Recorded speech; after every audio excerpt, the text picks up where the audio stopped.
So, during the first part ng discussion natin, inalam natin kung ano yung meaning ng disbursement. At the same time, inalam din natin ano yung mga fundamental principles pagdating sa disbursement. Tapos, aside from those, inalam din natin yung mga disbursement authority and pati na rin yung basic requirements and certification sa pag-approve or pag-certify ng disbursement. So, for the second part of the discussion, alamin naman natin yung modes of disbursement. So, ano ba yung modes of disbursement? Sabi, meron daw tatlong different modes of disbursement. So, ano tatlo na to? So, first, meron tayong through checks. Second, meron din through cash. And lastly is yung through cashless payments. And under cashless payments, dito papasok si Advice to Debit Account or ADA, Electronic Modified Disbursement System or EMDS, Cashless Purchase Card System or yung mga credit card. Fourth is yung Non-Cash Availment Authority. And lastly is yung Tax Remittance Advice. Sunod ko lang yung NCAA and TRA, di ko na siya i-discuss since na-discuss na siya during the first part ng discussion. So let's focus sa check, cash, and yung mga cashless payments. Yung tatlong cashless payments. So, sige, next. So, punta na tayo yung first mode of disbursement, which is through check. So, sabi, checks are used whenever payments cannot conveniently or are not authorized to be made through cash or ADA. So, meron daw talong klase ng checks na ini-issued yung government entities. So, first is yung tinatawag na Modified Disbursement System checks or yung MDS. And yung pangalawa namang klaseng check is yung mga commercial checks. So, yung Modified Disbursement System checks, ito yung galing sa NCA. Kaya, di ba, pag napapansin nyo, magre-record tayo ng NCA or kapag nakareceive tayo ng NCA, di ba, ang laging debit is cash, MDS regular. So, yung MDS, kasi yung MDS check, ito yung ginagamit kapag mag-release si DBM ng NCA. Tapos, disburse ka kapag when we use MDS check. So, pag-legal natin to, nag-disburse tayo gamit yung NCA na initial sa atin ni DBM. So, yung MDS check, yung definition niya is, these are checks chargeable against the account of the Treasurer of the Philippines maintained with different modified disbursement system, government servicing banks, or yung MDS, GSBs. So, on the other hand naman, yung mga commercial checks, ito yung mga checks chargeable against the agency checking account with GSBs. So, these are covered by income or receipts authorized to be deposited with authorized government depository banks or AGDBs. So, I should note, all checks drawn, whether released or unreleased to payees, including canceled checks, are recorded chronologically in the checks or other disbursement record contained by the cash or treasury. So, ano ba yung entry kapag nag-disburse tayo through check? So, kapag MDS check, the entry will be asset, expense or liability account, debit, then credit, cash, modified disbursement system, NDS regular. Paano naman pag commercial check yung gagamitin sa pag-disburse? Then, same pa rin yung debit, asset, expense or liability account, then credit. Instead the cash modified disbursement system regular, we will use cash in bank, local currency, current account. So, to give you an example, sa book, sinabi na entity A versus 10,000 for electricity expenses. So, yung entry niya, yung gagawin natin is kapag, for example, MDS check yung gagamitin natin check, gagamitin klaseng check. Kapag disburse, then debit, electricity expense, 10,000, credit, cash modified disbursement system, regular 10,000, credit. Paano naman pag commercial check? So, still, same yung debit, electricity expense 10,000, pero i-credit naman natin will be cash in bank, local currency, current account 10,000. So next na mode of disbursement will be through cash. So sabi, cash disbursement constitute payments through cash advances, including payments out of the petty cash fund. So cash advances are governed by the following rules. So first, sabi, cash advances should be made only for illegally authorized specific purpose. So in essence, kapag payments for personal services, petty expenses, and MOE for field operating requirements.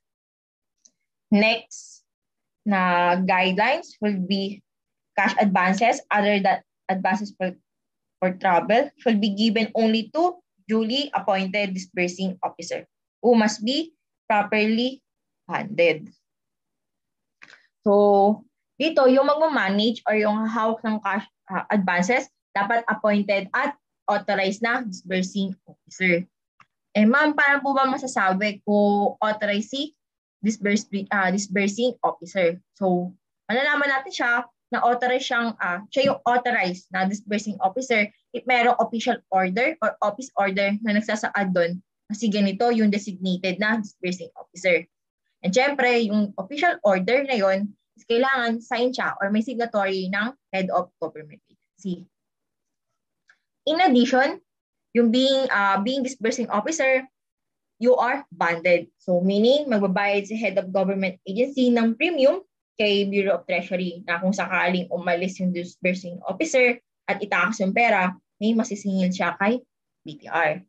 So, based sa circular number 90-331, yung amount daw ng bond shall be based on the total accountability, either cash, property, and accountable forms of the accountable public officer as determined by the head of agency, provided the individual maximum accountability of each public officer shall not exceed 100 million pesos.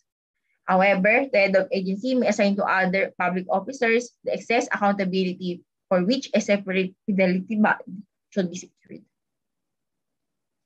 So, yung cash advance, it should not exceed the maximum cash accountability under the bond. Next, the guidelines. Sabi, only designated disbursing officers are allowed to perform disbursing functions and only permanent appointed officials should be designated as disbursing officer. So, kunwari, if contractual ka or parang hindi ka pa permanent, temporary employee ka pa lang, then hindi ka pwedeng ma-designate as disbursing officer. Next, the guideline. Sabi, a cash advance must be liquidated as soon as the purpose for which it was given has been served. So, kunwari, ang purpose ng liquidation is payroll. So, kapag cash advance for payroll, it should be liquidated within 5 days after the end of the pay period. Yung mga unclaimed salaries shall be refunded and issued official receipt to close account. What if naman kapag cash advances for travel? So, kapag cash advances for travel, it should be liquidated as follows. So, depende siya. So, kapag local travel, it must be within 30 days upon return to the personnel's workstation. Kapag naman foreign travel, it must be within 60 days upon return to the Philippines. So, sabi, no official or employee is allowed to go on an official foreign travel if he's due to retire within 1 year after the foreign travel. So, note ko lang din, di ba sabi daw sa foreign travel, it must be within 60 days upon the return to the Philippines. So, i-highlight ko lang yun, sabi, return to the Philippines. So, basta pumasok ka ng boundary ng Pilipinas, tatakbo na yung 60 days. So, kahit hindi ka pa bumabalik sa office, wala yung pakialam. Kahit sabihin natin na, kunyari, January 1, nakapasok ka na ng Philippines, then doon magsisimula yung 60 days. Kahit na sabihin natin na January 10 ka pa pumunta or pumasok sa office nyo. Basta yung count ng 60 days, magsisimula siya once na nakapasok ka sa boundary ng Pilipinas. So, in regards sa foreign travel, ano yung pwedeng pagbasihan? Ano yung pwedeng pagbasihan para makuha natin yung 60 days? Siyempre, first is yung boarding passes and pwede rin yung mga passports. Kasi sa mga documents na to, makikita natin yung date of travel. Makikita natin kung anong araw ba pumasok or nakarating ng Pilipinas si employee. Next na guidelines, no additional cash advance should be given to any official or employee unless the previous cash advance given to him is first liquidated.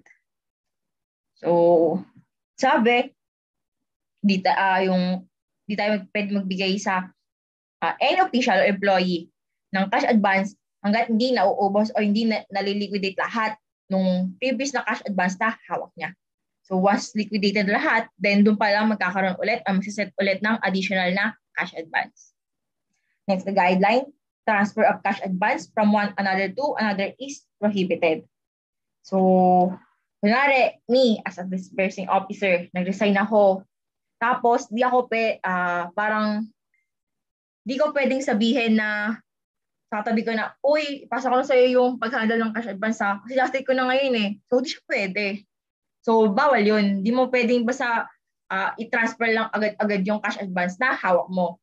Eh ma'am, paano gagawin if ganun po yung nangyari? Kunwari, last day mo na, paano mangyayari sa cash advance mo? So, pag ganun, ang mangyayari is, ililiquidate mo na lahat ng cash advance na hawak ko.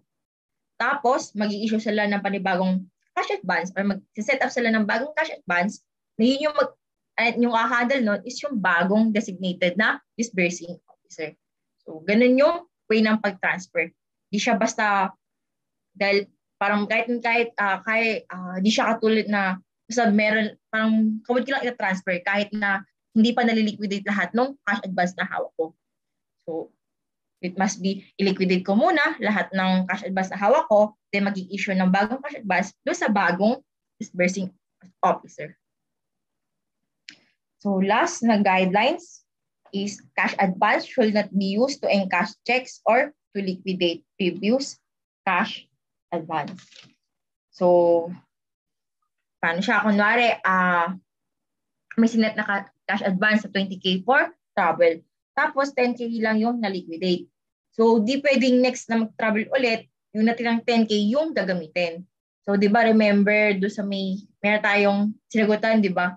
That was like chapter 3. Di ba, nasagot tayo ng problem. And may isang case doon, or may isang transaction doon na may cash advance cash advance for travel na 20,000, then 10,000 lang yung na-expense mula sa cash advance na yun. And yung ginawa natin doon is nirefund natin or binalik natin yung 10,000 na sobra. So, ganun dapat yung mangyayari. So, yung sobrang 10K, di siya pwedeng gamitin sa ibang bagay. Tapos, bawal din na i-encash yung check. Kunyari, nakita natin yung cash advance, meron pa naman natitira ng 10,000. Tapos, yung isating colleague natin, sinabi na, uy, pwede bang pa-encash muna? May 10,000 pa naman dyan. Pwede pa-encash yung check ko. 5,000 lang naman eh. Balik ko din. So, bawal yun. Bawal tayo mag-encash ng check gamit yung cash advance na hawak natin. So, paano ba yung entry kapag disbursement to cash? So, dalawa yung entry niya. So, first, kapag mag-record tayo ng grant of cash advances, it will be debit, advances 4 or 2. Depende kung anong klaseng advances yung gagawin natin. Then, credit, it will be cash modified disbursement system, MDS regular. And kapag i-liquidate na natin, then expenses, pertaining kung anong klase expenses, then credit, advances 4 or 2 appropriate account. So, I know familiar sa inyo yung entry nito kasi di ba nag-entry tayo ng disbursement for payroll. So, di ba usually kapag disbursement for payroll, nagsiset tayo or nag-grant tayo ng cash advance. So, example, based sa book, yung illustration, sabi entity A disperses 10,000 for certain expenses through cash advance. So, this entry are as follows. So, kapag mag-entry tayo, para i-record yung grant of cash advances, it will be advances to or to appropriate account. Kung anong klaseng expenses man yun. Nari for travel, then advances for travel. 10,000. Then credit, cash modified disbursement system, regular, 10,000. Tapos, kapag i-expense out na natin or i-liquidate na yung cash advance, then sabihin na travel expense, 10,000. Then, credit advances for or yung advances to travel amounting to 10,000. Okay, so tapos na natin yung disbursement through cash and check. So papasok na tayo sa disbursement through cashless payments. And as I mentioned kanina, na previous slide, meron siyang 5, pero yung dito natin is yung tatlong klaseng cashless payment. And yung first is yung advised debit account or ADA. So the ADA, or more specifically, the list of due and demandable accounts payable advised to debit account or LDDAP-AVA, is an accountable form used as an authorization issued by a government agency to the MDS GSB, instructing the bank to debit a specified amount from its available NCA to pay the creditors or payees listed in the LDDA. So, di ba, pag nirelease ng NCA ng DBM, ilalagay nila yun, yung cash o yung mismong funds sa bank. And anong kasing bank yun? Ito yung tatawag na MDS GSB o yung government, yung MDS, yung GSB is yung Government Servicing Bank. So, this bank refers to government servicing banks to which DBM issues the NCAs for crediting to the MDS sub-accounts of NGAs. So, meron tayong tatlong MDS GSB. So first is yung DBP, next is yung Land Bank, and last is yung PBP or ano yung tanda ko na kung yung meaning ng PBP. Yung Pioneers Veterans Bank. Philippines Veterans Bank rather. Tapos, so di ba may pera na sa bank? So nakapaglagay na kasi nakapag-release na si DBM ng NCA. So ang gagawin ni government agency, pag magbabayad na sila ng mga expenses nila, mag-i-issue siya ng authorization.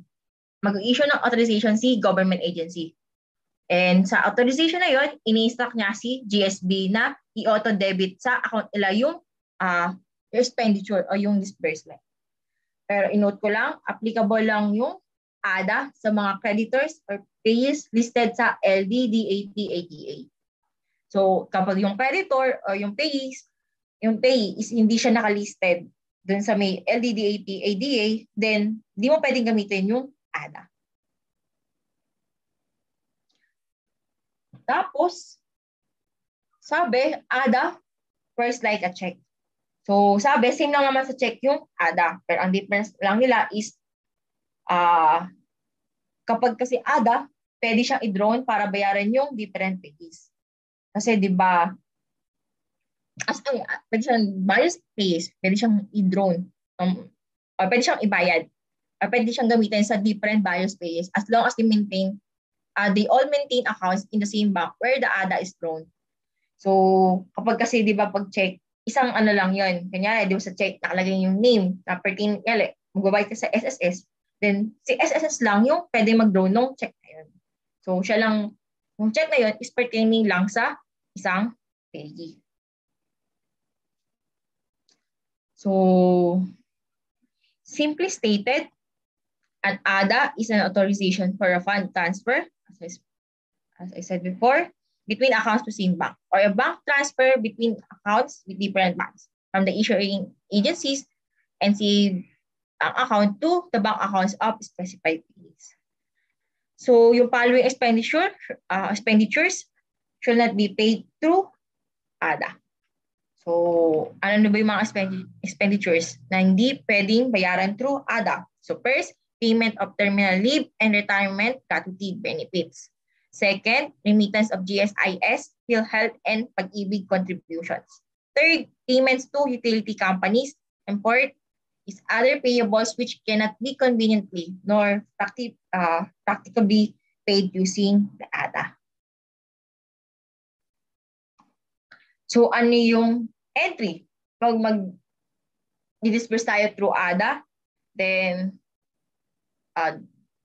debit, accounts payable, credit, cash modified disbursement system, regular. So di ba mapapansin nyo halos Same lang naman siya na entry kapag check. Kaya natin. Ayun, di ba?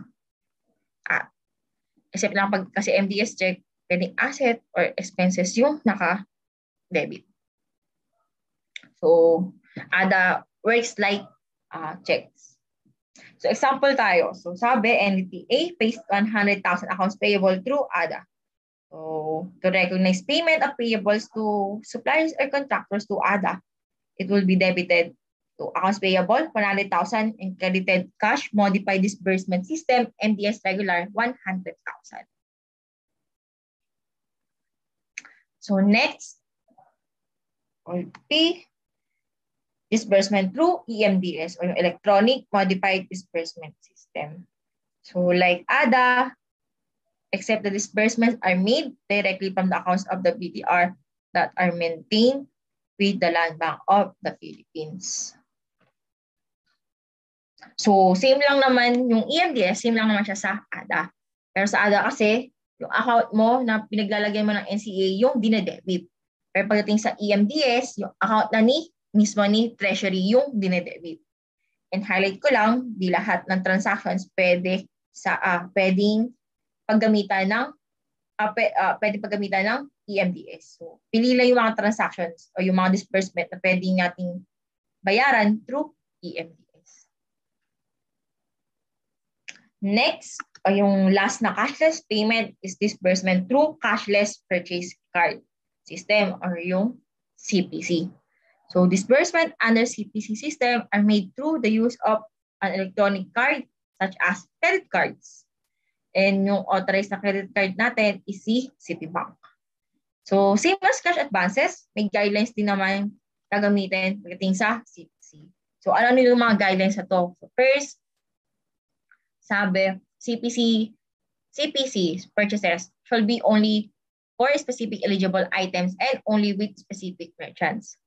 So sabi, pwede mo lang gamitin yung CPC, yung cashless purchase card, and a specific item lang, and a specific merchant. So hindi siya applicable sa lahat. So kung may certain item na bibiling ka, parang pwedeng if ever may item kang bibilin tapos hindi siya eligible item pagdating sa CPC, then di mo pwedeng gamitin o di ka pwedeng mag-disperse through CPC. O kaya yung merchant na pinagbilhan mo o yung store na pinagbilhan mo is hindi rin siya parang hindi rin niya nire-recognize or hindi rin applicable yung CPC system as way of payment or pag-disperse, then hindi mo pwedeng gamitin si CPC. So pili lang yung items, pati na rin yung merchants na pwedeng paggamitan ng CPC. Next na guideline, only authorized individuals should be allowed to use CPC. So subject to monthly credit limits, subject to credit limits. So as you see, di ba, parang halos same lang siya sa usual na credit card. Meron din siyang credit limit. So, for example, kunyari, merong 25K na monthly limit. Then hanggang 25K lang yung pwede mong gastusin. Tapos, sabi, changes in credit limits or card holders required to prior approval of the steering committee. So, I know already state ko yung steering committee, pero sabihin ko lang ulit. So, yung steering committee, it refers to the advisory committee composed of representatives from DND and the DBM.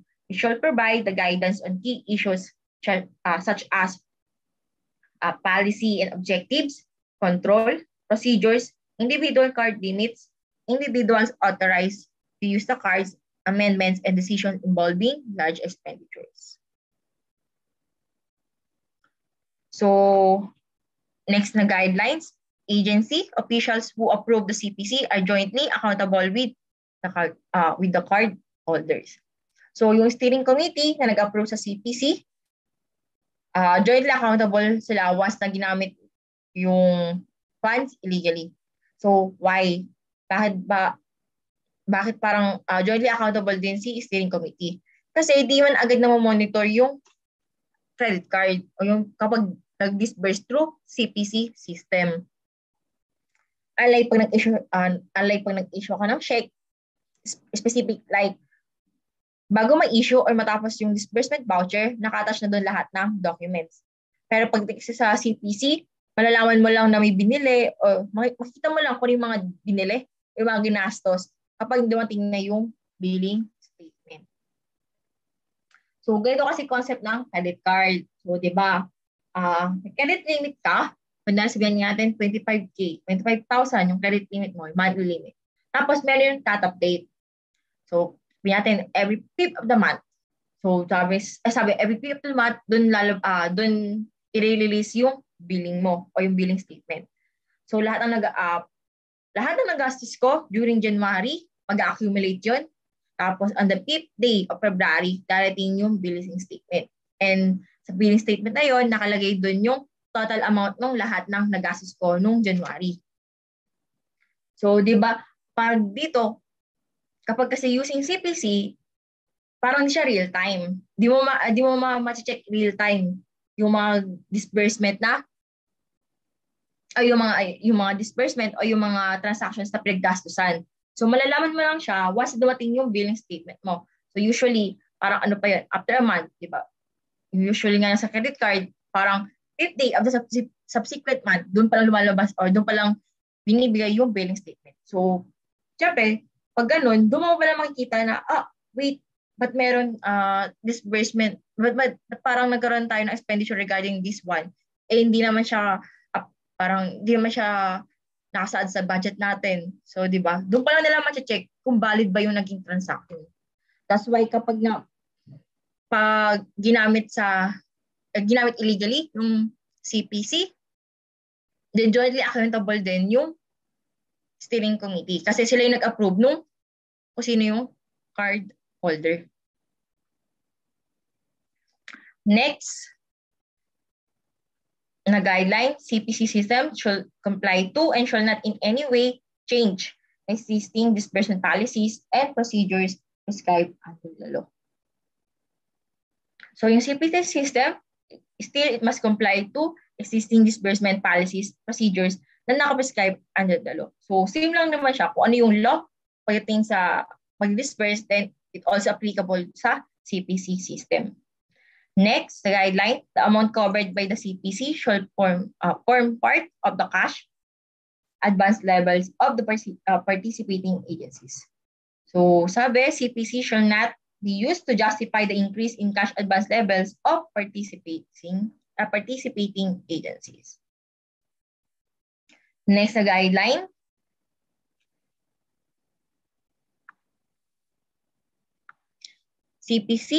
The CPC shall not initially be used for purchases of small value, non-common use items which are not available with the procurement system. So, pwede mong gamitin yung CPC kapag small value lang and mga non-common value items o hindi siya common or di mo laging pinopurchase na hindi rin available sa procurement service. So, ano ba yung procurement service? So, yung procurement service na tinutukoy dito is government agency siya, and dito mabibili lahat ng materials, office supplies, etc. So, what if wala sa procurement service yung need nila? So, si government agency under procurement law, pwede siyang bumili sa iba o sa ibang store, ibang merchant through other mode of procurement service. Next, the guideline. Unauthorized items purchased using the CPC shall be the personal liability of the card holder without prejudice to the revocation of the card holder's privilege and other penalties that the participating agencies may impose. So, pwede naman siyang isuspend. Pwede siyang isuspend or basta yung mga punishment is nakabase sa rules. So kung ano yung mga punishment na applicable doon, then yun din yung i-apply. Next, participating agencies should immediately inform the Citibank of any discrepancy regarding items which they dispute as having been procured using the CPC. So, may mga instances kasi na, kunwari, may binibil, pero hindi naman natin siya binili. O di man, parang, kunyari, nagkaroon ng 10,000 doon. Pero alam mo, wala ka namang binili na amounted to 10,000. So, may mga ganong cases. And if ever na mangyari yun, dapat sabihin agad ni government agency kay Citibank para ma-investigate yung nangyari. Kasi baka may problema pala, di ba? Bakit nagkakaroon ng billing doon na hindi naman talaga parang hindi man talaga siya part ng transaction. Next, ng guidelines, participating agencies shall immediately inform the Citibank of any discrepancy regarding items which they dispute as having been procured using the CPC. So, same case, kunwari, alam mo, parang parang nakamonitor naman yung mga disbursement mo. And nung kada gagamitin mo yung CPC, yung credit card, kada gagamitin mo yung credit card, nilista mo kung saan mo siya ginagastos and pati yung amount. Then, parang yung total na na-compute mo, parang aabot lang siya ng 15,000. Kaya lang nung dumating yung billing, nakita mo, parang binibill sa'yo is 20,000. So, if ganun may cases, dapat i-raise na agad siya sa Citibank para investigate. Next na guideline, the card holder shall submit all receipts from use of the CPC to the accounting unit. So this shall be used in inspecting actual goods purchased and in paying credit card billings. So dito, 'di ba, kunyari ako yung may hawak ng credit card. And 'di ba kapag ginagamit mo talaga yung credit card, may talaga siyang resibo binibigay. And yung resibo na yun, itatabi mo yun. And i-calculate mo lahat ng resibong gagamitin mo, then ipapasa mo siya sa accounting unit. Kasi yung resibo na yun yung magiging parang supporting documents para ma-review the accounting unit and ma-ensure na yung makikita na sa billing statement na amount is babangga siya dun sa mga resibo na pinrovide mo. Na, okay, ito talaga yung nagastos for the ito talaga yung mga nagastos during the month of January. So, kailangan bangga yung amount doon, bangga yung amount ng bawat resibong binigay sa'yo, yung bawat resibong binigay ni card holder doon sa amount na nakalagay sa billing statement. And pati yung total nung lahat ng transaction.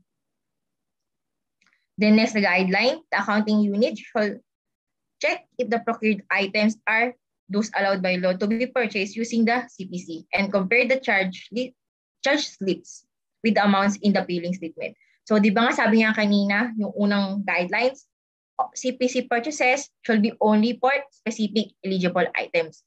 So, sa accounting unit, i-check niya na kunwari, for example lang, natin, laptop, hindi siya pwedeng, di tayo pwedeng bumili ng laptop gamit yung CPC system o di siya pwedeng bayaran through credit card. Tapos, makikita mo, bakit merong parang nung nakuha yung billing statement, nakita mo na bakit merong parang may amount doon, yung transaction na kaya 20,000.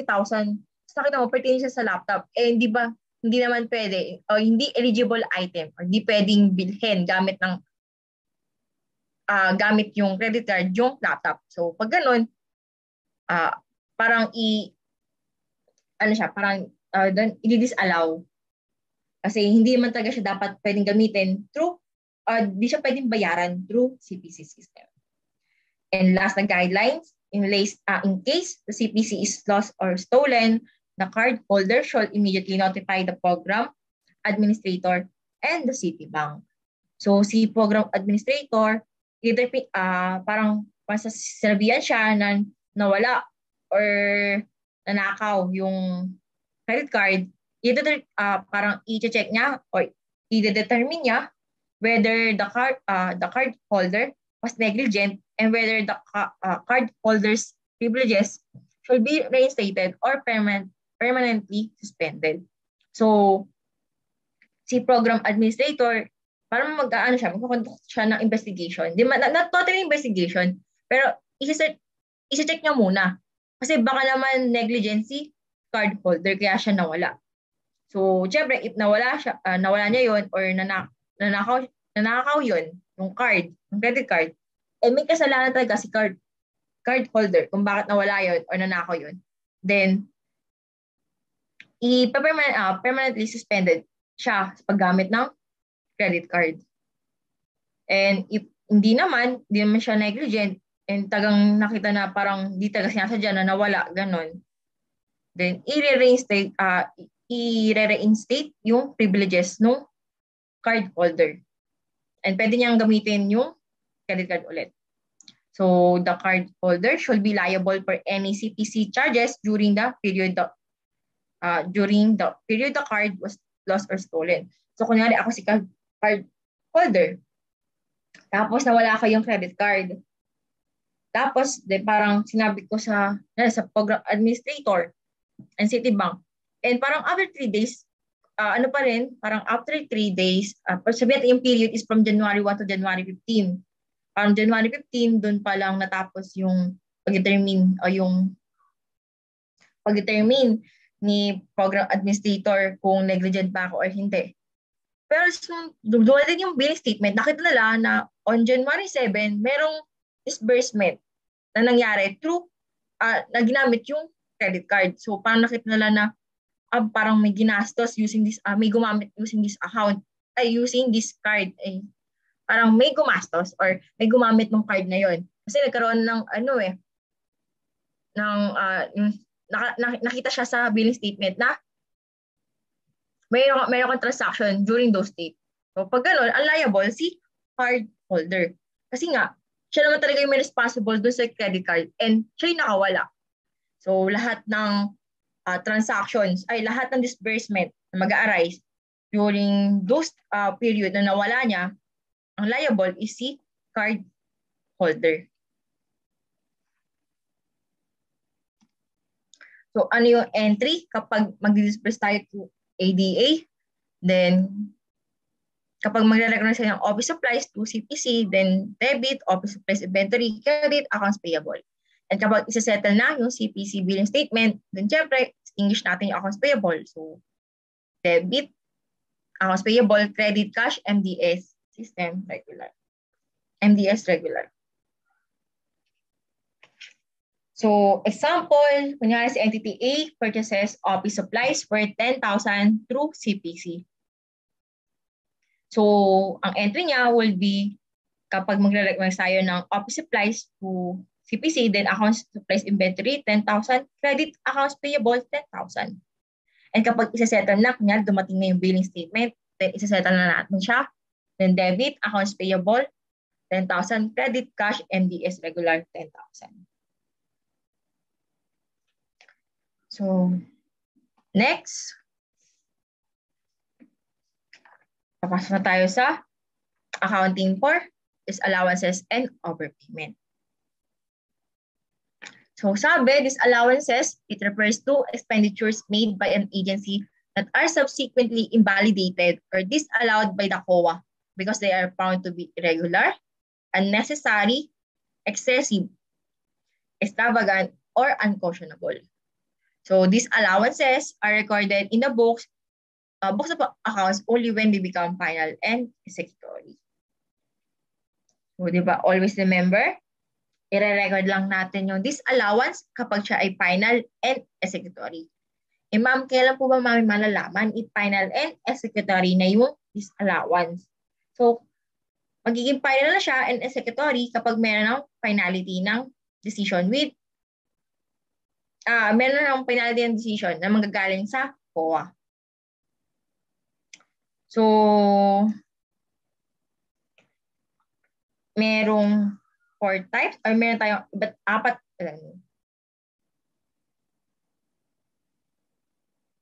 So, actually, meron tayong 5 klase ng disallowances. So, yung 5 types ng disallowances. So, yung definition niya will be based sa COA Circular 2012-003. So,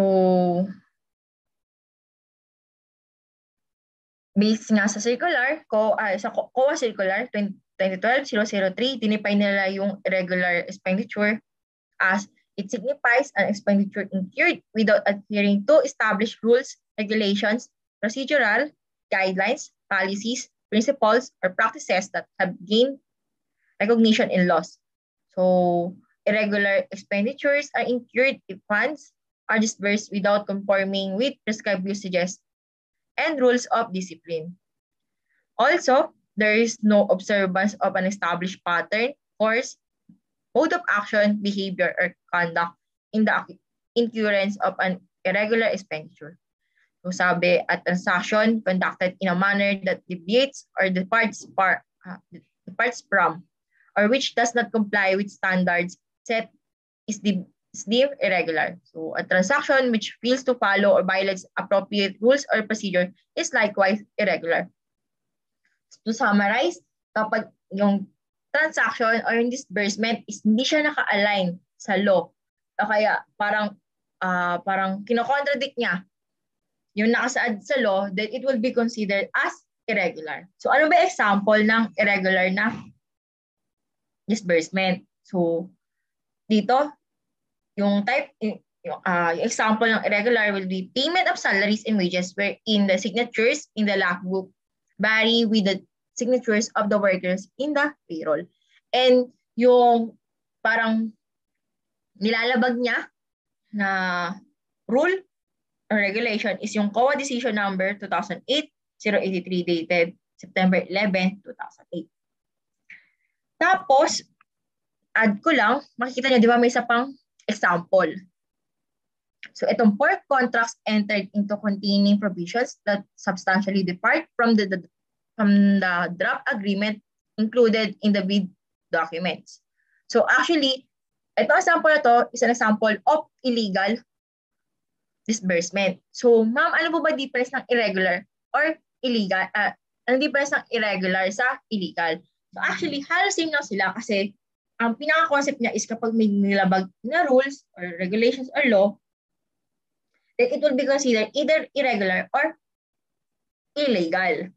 Paano po masasabi kung irregular? So, makakonsider siya irregular kapag yung disbursement is nilabag niya yung mga rules or mga regulations, then it will be considered irregular. Pero pag yung nilabag niya is yung mismong law, then it will be considered as illegal disbursement. As you see, di ba yung naka-parenthesis, yun yung parang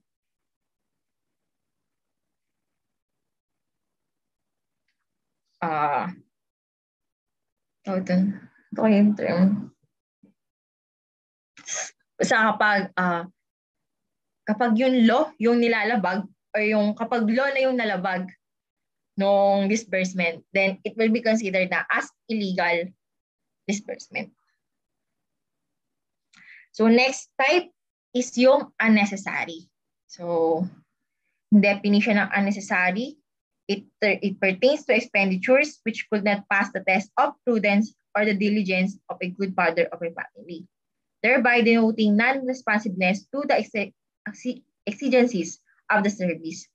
So unnecessary expenditures are those that supportive of the implementation of the objectives and mission of the agency relative to the nature of its operation. So this will also include incurrence of expenditure not dictated by the demands of good government, and those the utility of which cannot be ascertained at a specific time. An expenditure that is not essential or that which cannot be dispensed with without loss or damage to property is considered unnecessary. So the mission and trust of the agency incurring the expenditures must be considered in determining whether or not an expenditure is necessary. So in short, kapag hindi kailangan, that will be considered necessary. Remember, di ba, pag gumagawa ng budget, sinasabi din doon yung goal ng isang government agency. For example, ako si government agency, yung goal namin is maka-create ng pabahay. Maka-construct kami ng 1,000 na bahay, ganun. Yun yung parang aming goal. Kaya yung mga expenditure namin is dapat related doon sa goal namin. Pero if kunyari, nagkaroon ng disbursement, pertaining sa, kunwari, nagkaroon ng disbursement, tapos, nung tinignan is bumili ka ng sasakyan. So, bakit? Diba? Unnecessary siya kasi ang goal mo is pabahay. So, bakit ka bibili ng sasakyan? So, saan mo siya gagamitin? Necessary ba siya para ma-attain mo yung goal mo o parang ma-attain mo yung goal ng government agency nyo? Diba hindi? Kasi since yung goal nyo is parang pabahay, hindi nyo kailangan bumili ng sasakyan. And that kind of disbursement is unnecessary. So another example pa ng unnecessary, creation or continued operation of subsidiaries, the function of which duplicates that of the parent corporation. So in this case nga, di ba, kunyari ang operation ni parang yung operation ni parent corporation is paano ba?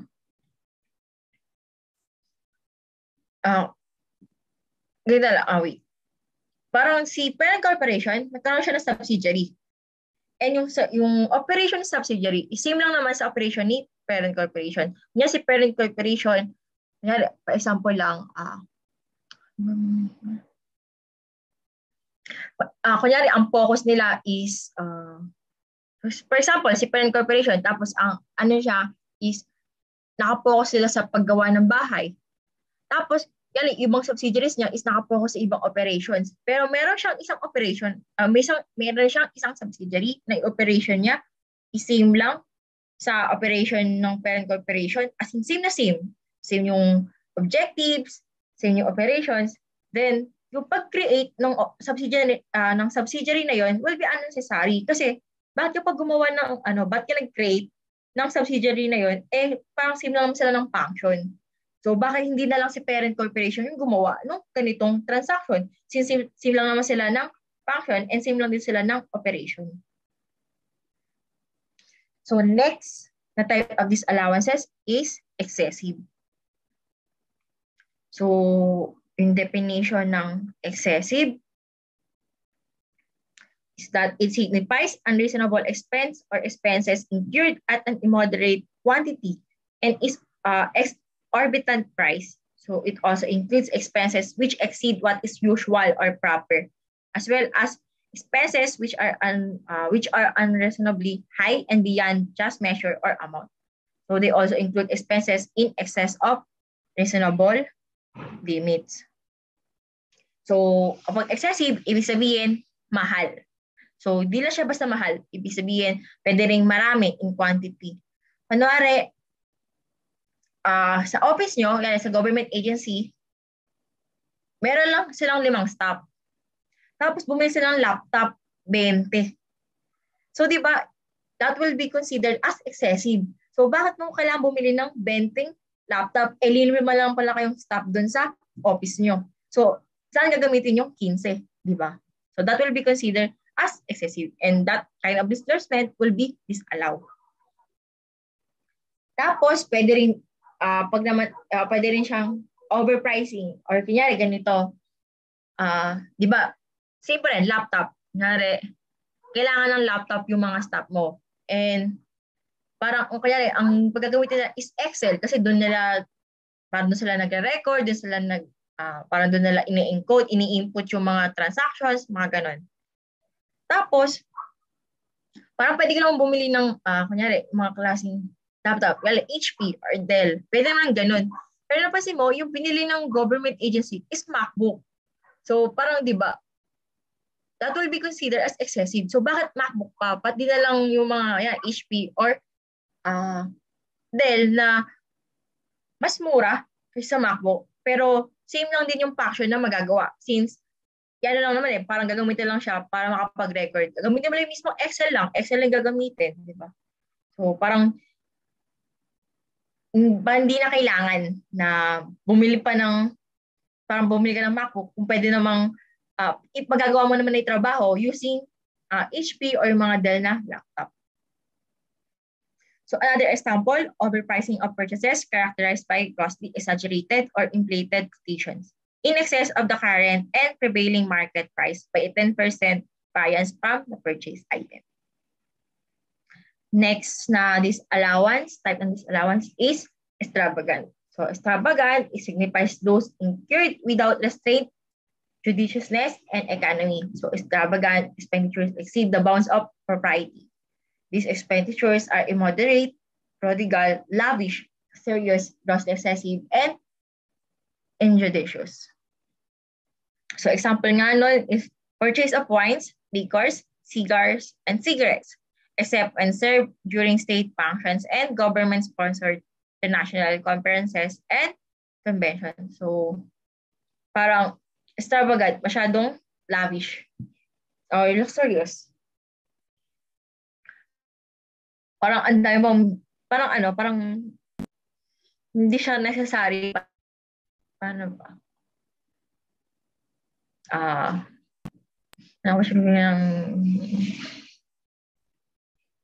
In short, parang siyang too much. Parang masyado kang namayabang, ganun. Diba? Parang di naman necessary na kailangan mong bilhin, pero parang disburse nyo pa yon para lang magpasikat. Ganun. Parang ganun yung dating pag sinabing extravagant.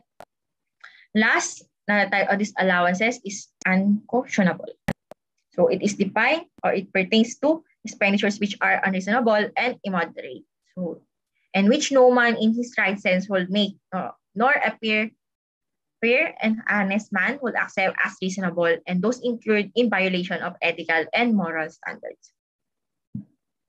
So, example ng extravagant, naalala nyo, parang yung unconscionable kasi parang walang tao, masyado siyang imposible na parang walang tao na mag-spend ng ganun. Kasi parang siyang parang unreasonable and impossible na mangyaring, parang masyado siyang impossible. Hindi mo siya akalain, ganun. So, to give an example, naalala nyo, di ba, na I think that was previous year, 2020 or 2021. I forgot. Pero may mga kumasa sa social media nun, either Facebook or Twitter. And di ba parang may nag-post doon nung mga purchases ng isang LGU. And parang nakalimutan ko yung exact na items, pero parang kunyari ganito. Parang di ba nakalagay doon sa may yung list ng disbursement nila or nung list ng procurement. Nakalagay doon na parang 10 yung bond paper na binili, pero yung total amount is 100,000 yung price. So di ba parang doon pa lang parang mapapatanong ka na. So bakit? 10 lang bond paper pero 100,000 yung price. So ano yun? 10,000 isang bond paper? Tapos mapapaisip ka, bakit napakamahal naman ng bond paper? Eh di ba pag bumili ka lang sa Tiyaga, di ba ang mura lang nun? Parang di pa di pa nga lalagpas ng 1,000 yun eh. So di ba parang saan nila binili yung 10,000 ay yung bond paper na yun naghahalagang 10,000? Higin 2 ba yun? Mga ganun. So that will be parang papasok siya sa unconscionable. Tapos, another example pa niya is yung grant of exorbitant and unreasonable bonuses, allowances, and fringe benefits to public officials and employees and members of governing boards. So, di ba, itong mga disallowances na to, kaya siya, parang kasi siya, a way para ma-corrupt.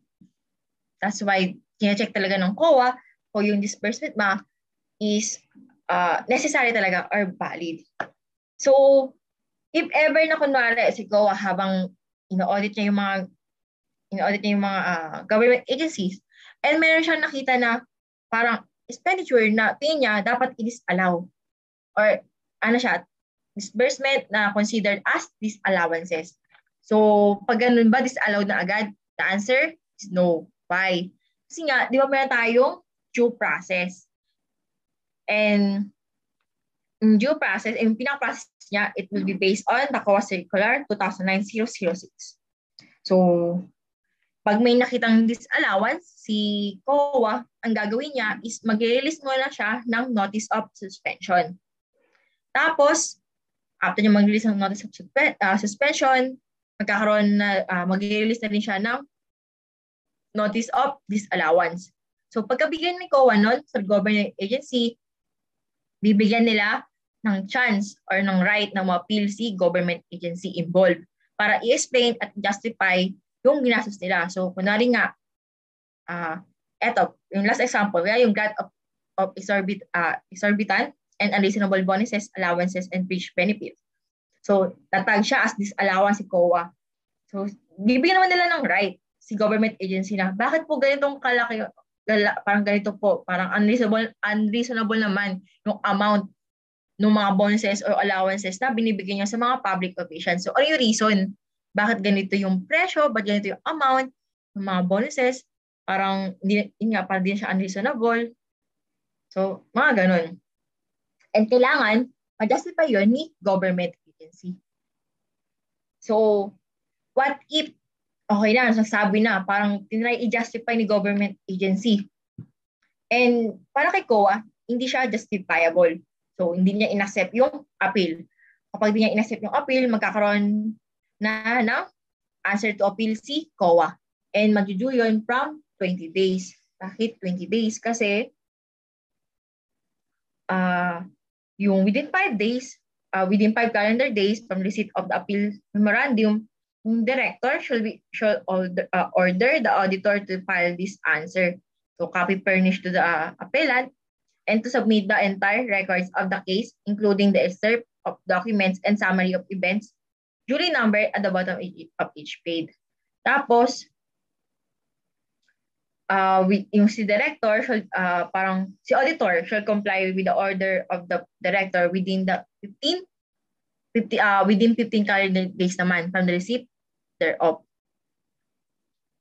And the appellant may file a reply within the same period from receipt of the answer. Kaya 20 days usually.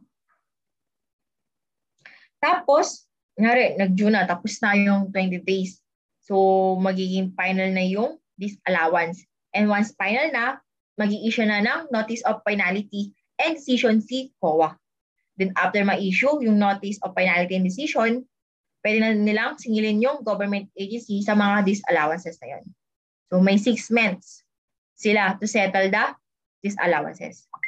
So, paano ba ini-entry if ever makakita nga or if ever nagkaroon ng disallowance? So, yung entry niya will be the same as sa entry o yung correction entry ng prior period error. So, nasa book yung example and hindi ko na siya masyadong further discuss.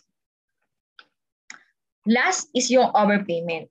So, sa overpayment, di ba? Kasi syempre may mga instances na nagkakaroon ng double payment.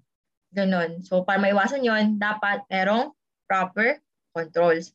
Pero syempre, minsan, kahit may proper controls, di pa rin naiiwasan yung overpayment dahil sa built-in procedures. So, ano yung example niya? Example, yung payment of payrolls. So, payrolls are prepared in advance and some agencies pay their employees through the banking system.